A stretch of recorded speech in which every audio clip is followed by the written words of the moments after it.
Hey there, so glad you're here. This is Reddit Stories Podcast. Relax, you're safe here.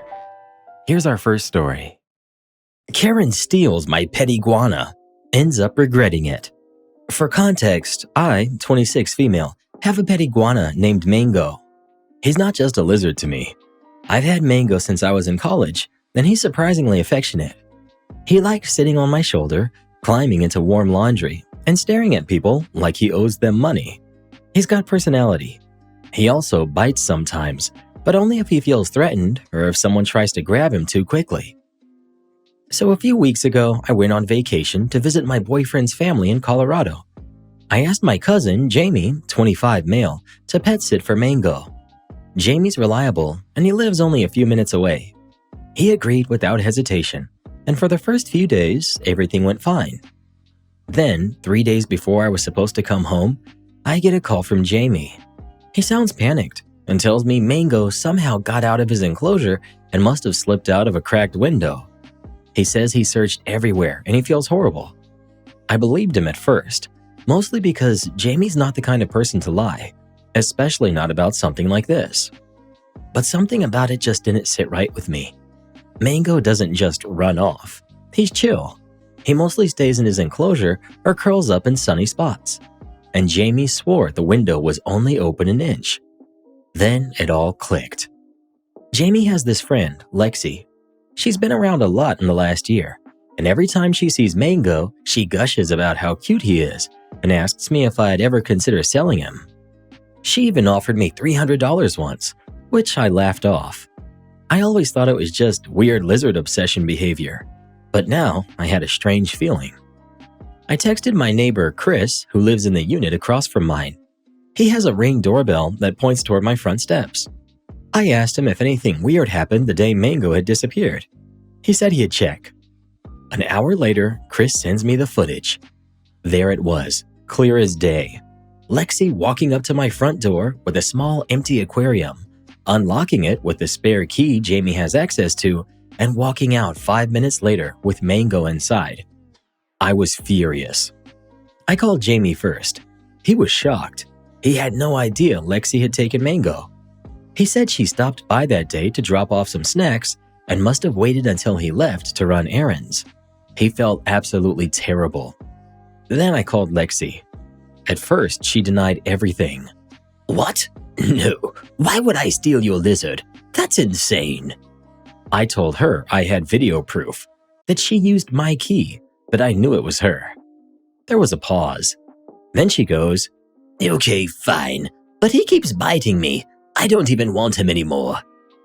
I told her to bring him back immediately or I'd call the cops and press charges. She hung up. An hour later, Lexi showed up at Jamie's place with Mango in his little tank, looking as smug as ever. Lexi had a big band-aid on her finger and didn't say a word.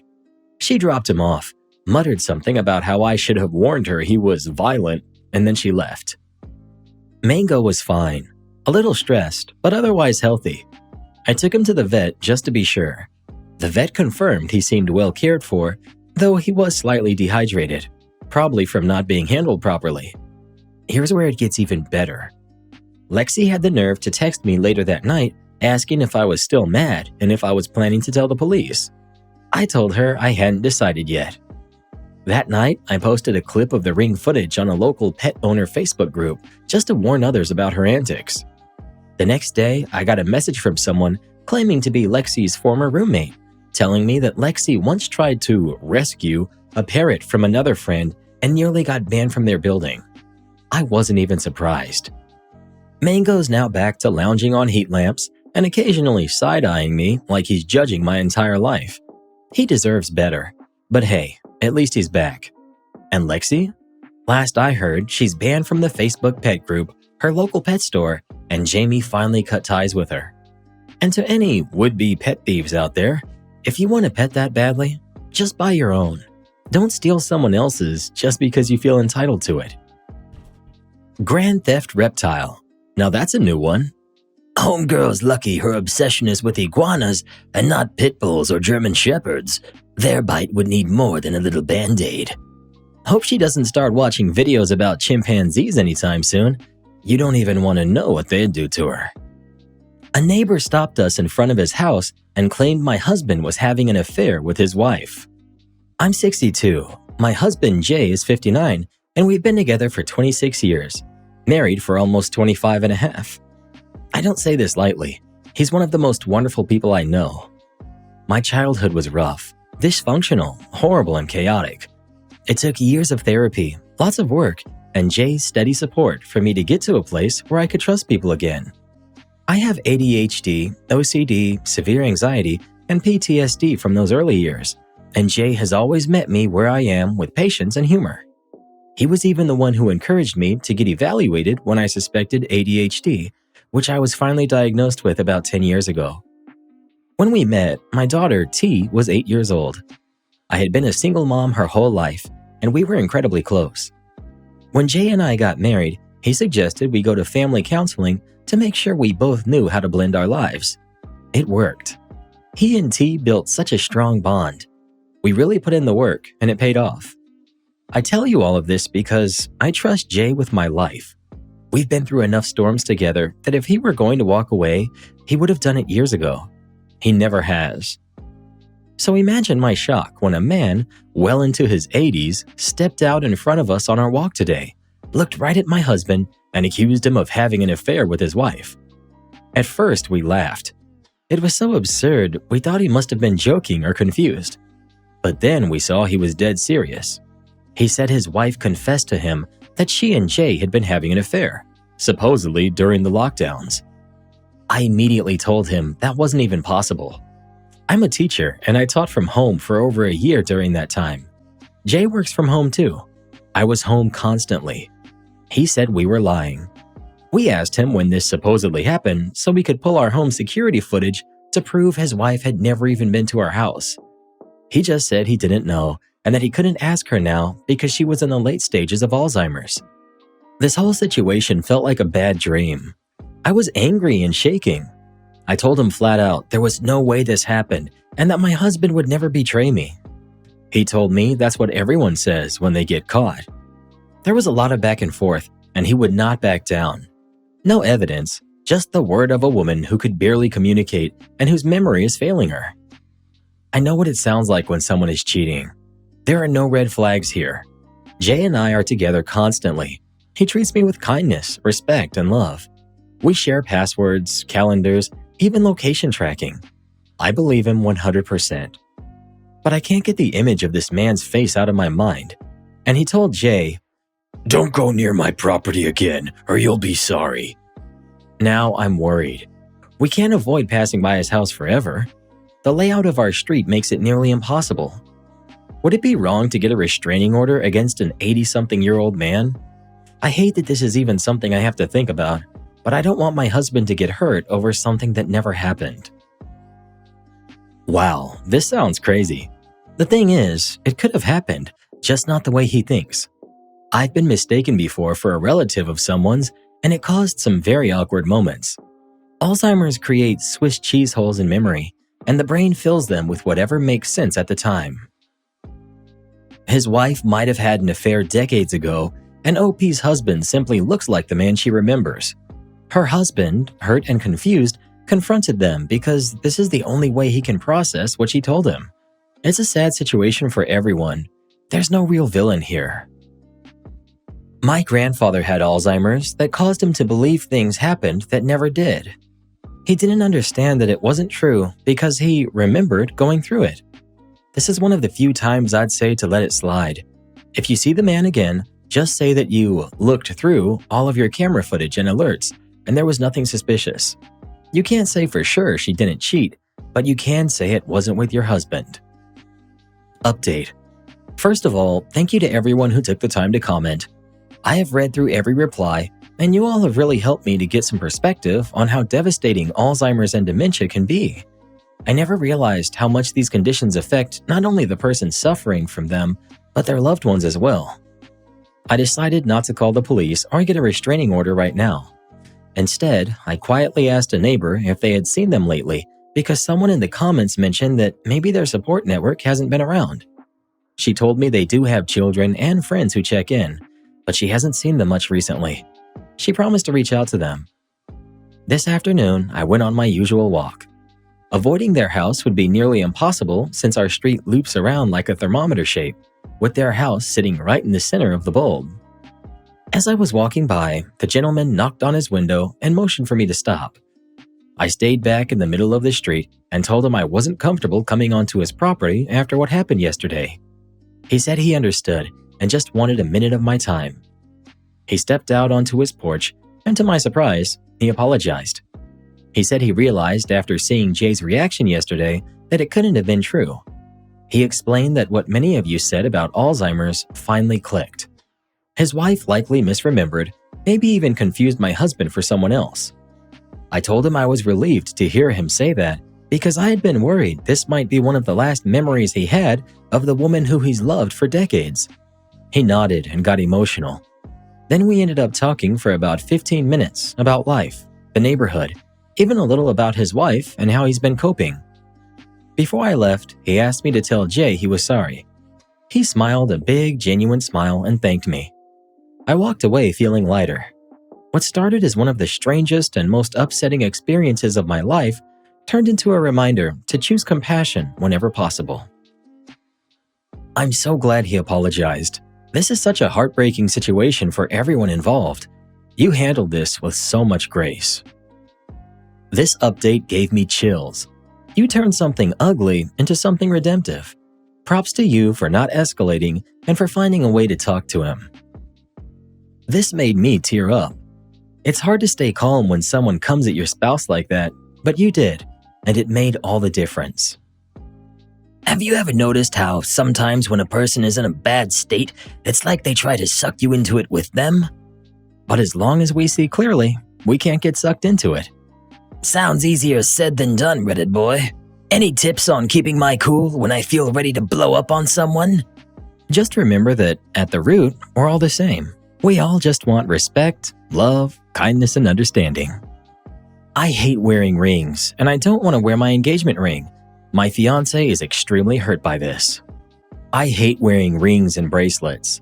I've been this way my whole life. I can wear one for maybe a few hours before it starts getting to me. If I try to wear one all day, it makes me tense, snappy, and irritated at everything. I end up in a bad mood over nothing. It's not just rings. I've always had sensory issues. Scratchy fabrics, loud sudden noises, certain textures. It's exhausting. Everyone close to me knows that I hate hand jewelry, including my fiancé. We've been together 3 years and got engaged a few months ago. He proposed with a ring that has been in his family for generations. It's beautiful and obviously meaningful to him, and I thought it was just a symbolic thing. Not that I'd be expected to actually wear it daily for the rest of my life. When I told him I didn't want to wear the ring regularly, he was crushed. I tried to compromise. I offered to wear it on a necklace, but the stone sticks out and scratches my skin. By the end of the day, I had red marks where it rubbed against me.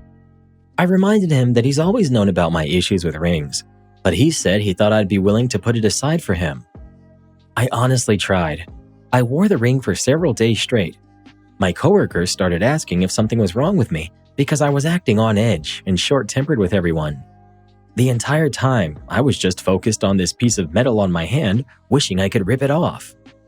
He thinks this is symbolic, that me not wearing the ring means I don't really want to marry him, or that I'm ashamed to be engaged. He's hurt that I won't at least wear it on my body somewhere.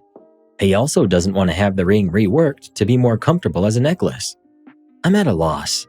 I love this man, but I can't keep wearing something that makes me feel like I'm crawling out of my skin.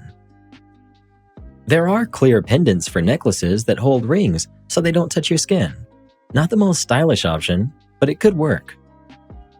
Your fiancé is projecting way too much onto a piece of jewelry. An engagement ring is a symbol, not the relationship itself. If he won't compromise at all, that's a red flag. I hate wearing my ring too. My spouse and I just keep them in a box and wear them for special occasions. This shouldn't be a deal breaker if he respects you. Update: we broke up. I read through all the comments and brought every suggestion to him, putting it on a pendant, reworking it into a different piece of jewelry, even getting a small tattoo in its place. He refused every single option. He said the ring had been in his family for 4 generations, and changing it or not wearing it was unacceptable. He also admitted he didn't like the idea of me being married without a ring. He said it would look like I was hiding the fact I was taken, and even accused me of trying to keep myself available. That hurt deeply. 2 days ago, I tried wearing the ring again. I thought maybe I could push through it or desensitize myself somehow. Instead, the entire day I felt tense and miserable. By the time I got home, I was ready to curl up and cry. When I walked through the door, I found out that my fiancé's family had planned a surprise engagement party. His sister whisked me off to get my nails done with all the women of the family. I hate surprises and I hate parties. He knows this. His sister had even picked out a dress for me. A sweet gesture, but it was covered in sequins and had beads that scratched against my skin. He must have seen the panic on my face because he texted me to say he'd be upset if I didn't wear it. By the time I got to the party, I felt like a robot. I was overstimulated from the salon. The ring was digging into my finger. The dress was unbearable. And now there were flashing lights, loud music, and a room full of people hugging me. Then it happened. His cousin grabbed me by the waist to move me aside. I hate being touched by surprise. I screamed loudly and I couldn't stop. I started crying uncontrollably in front of his entire family. He rushed me outside, but instead of comforting me, he yelled at me the entire way home. The yelling only made it worse. The next morning, he demanded I apologize to him and his family for embarrassing them. That was it for me. I realized I couldn't do this for the rest of my life. Constantly fighting to be understood, forced to wear things and attend events that made me miserable just to keep the peace. I told him it was over. The apartment is in my name, so he's staying with family now. For the first time in months, I feel like I can breathe again. I don't have to wear the ring. I don't have to pretend I'm okay. I just feel free. Good for you.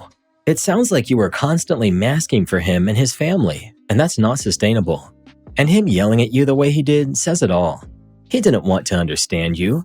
He wanted you to fit his idea of a fiancé. OP didn't just dodge a bullet, she dodged a cannonball.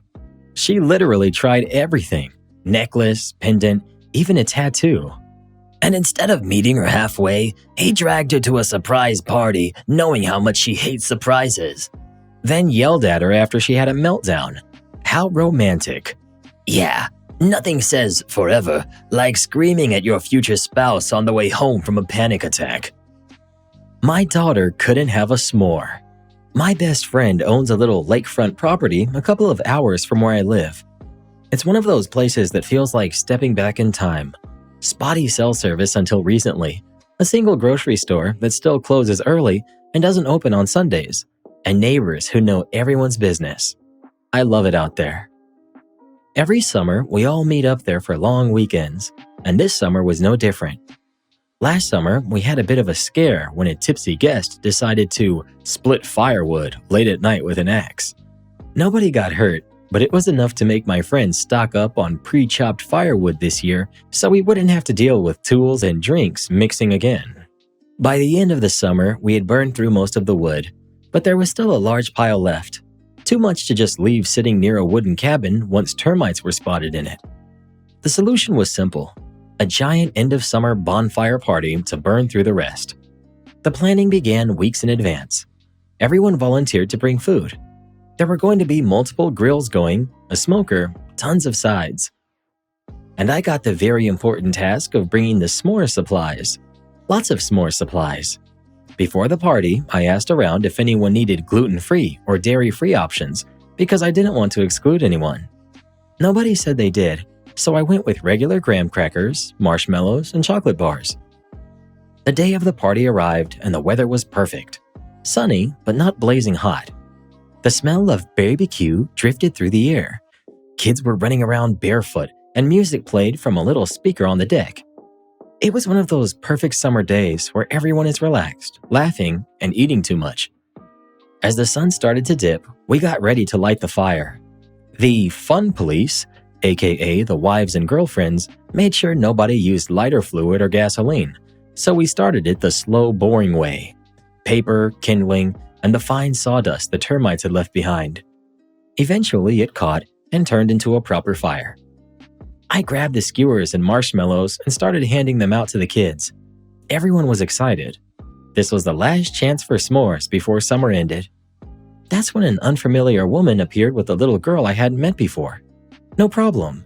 We get plenty of people stopping by when they see smoke from the grills.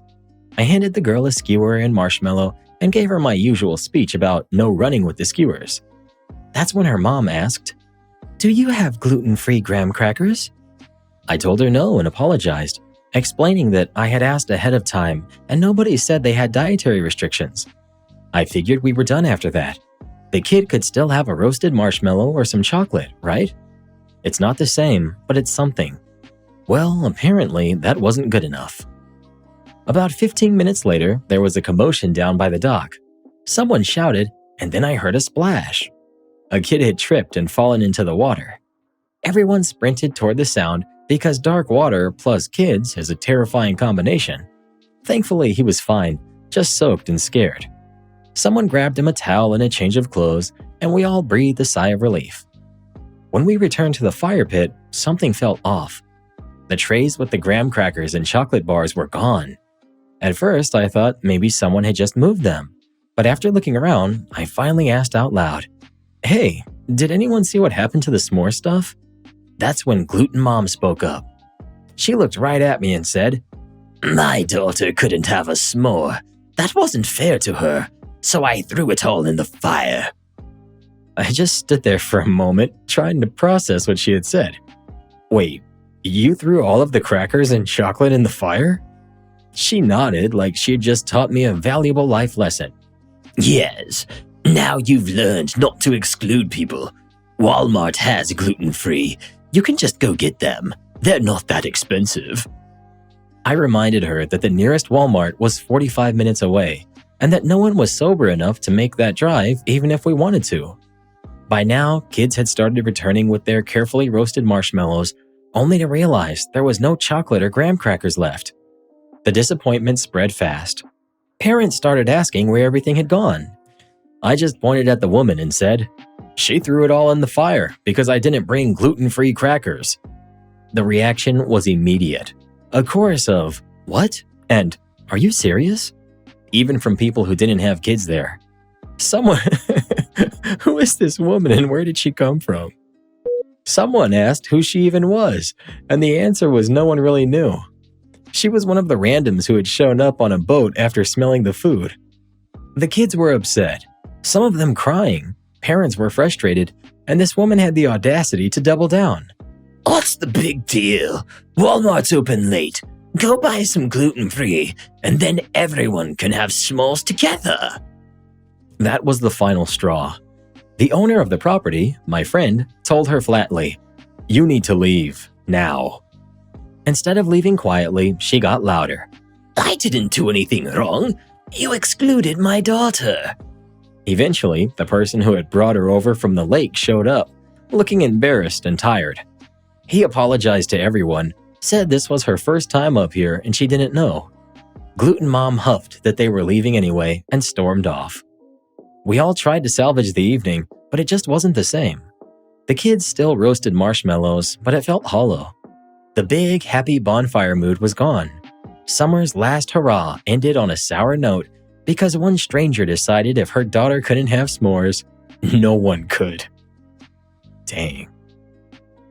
I cannot imagine the audacity of someone showing up at a party they weren't even invited to, eating your food, then literally burning the rest of the She's a bad person. Then literally burning the rest of it so that nobody else could enjoy it. That is such next-level entitlement, it almost sounds fake. Life lesson time. Sometimes you don't get everything other kids get. You give them a marshmallow and tell them it's still fun. You don't rob every other kid of the one thing they were looking forward to all night. The fact that she stood there and acted smug about it like she had taught you a lesson is just unreal. I'm still stuck on the part where she said, "Walmart has gluten-free, just go get them." Lady, this isn't the suburbs where you can do a quick Target run and be back in 20 minutes. This is a lake house, and you just made a bunch of kids cry because you couldn't stand the thought of them having fun without your daughter. That's not inclusion, that's sabotage. If anything, she made her daughter's night worse. Now the kid is going to associate s'mores with every adult glaring at her mom and a bunch of kids crying around a fire. Great job, Karen.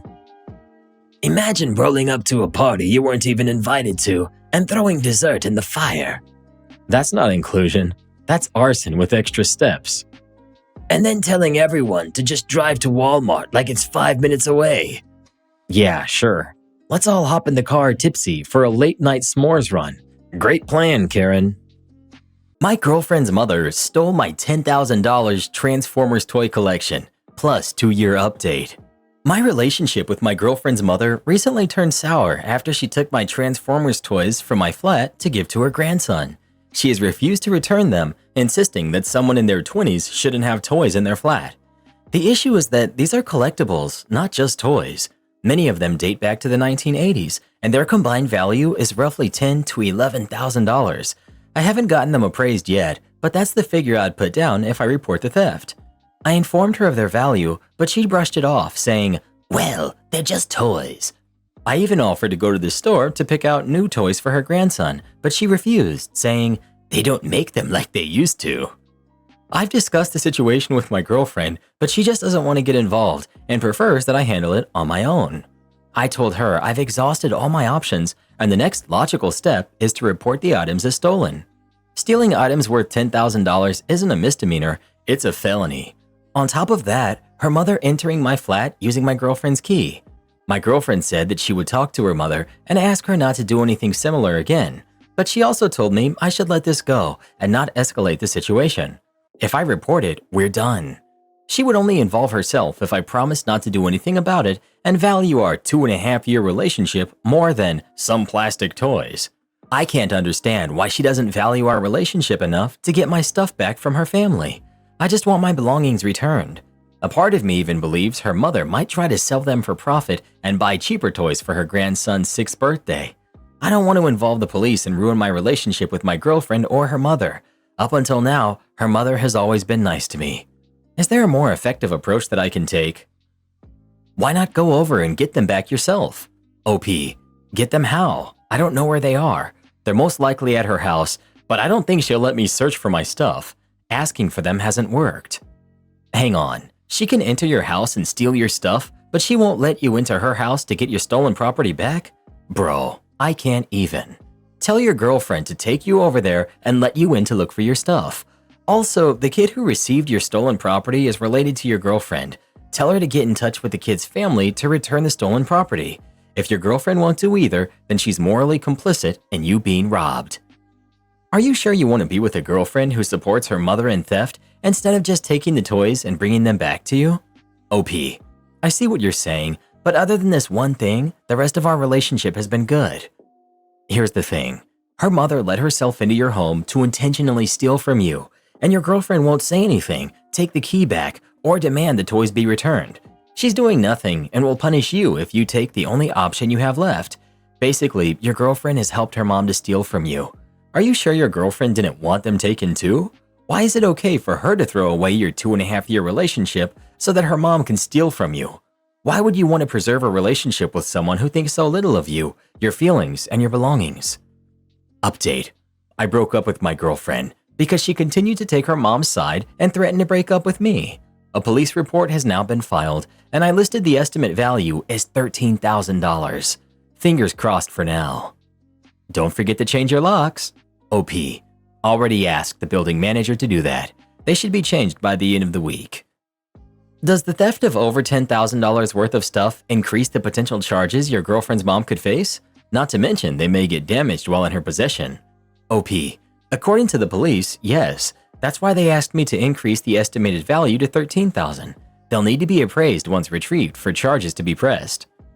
Everything will be out of the box now. No way a kid understands the values, unless she sold them to collectors, in which case she'll have to pay you for them. Final update, 2 years later.